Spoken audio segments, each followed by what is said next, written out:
The case was really difficult. The girl has gone through a lot of trauma.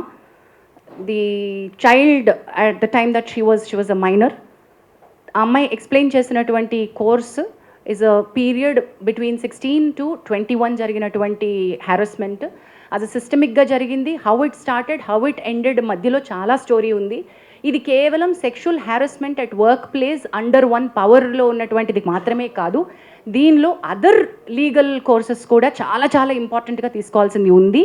So the committee has every right to say you have to seek a legal respite. ఒకవేళ అమ్మాయి దగ్గర కనుక legal help తీసుకోవడానికి, medical help తీసుకోవడానికి, police help తీసుకోవడానికి తగినంత బలం లేకపోతే ఈ కమిటీ తన ఎంప్లాయర్, చట్టం ఏం చెప్తుందంటే ఎంప్లాయర్ అంటుంది, కానీ ఇక్కడ ఒక ఎంప్లాయర్ని మనం చూపించలేం కాబట్టి ఆ కమిటీ ఆ అమ్మాయికి హెల్ప్ చేయగలగాలి.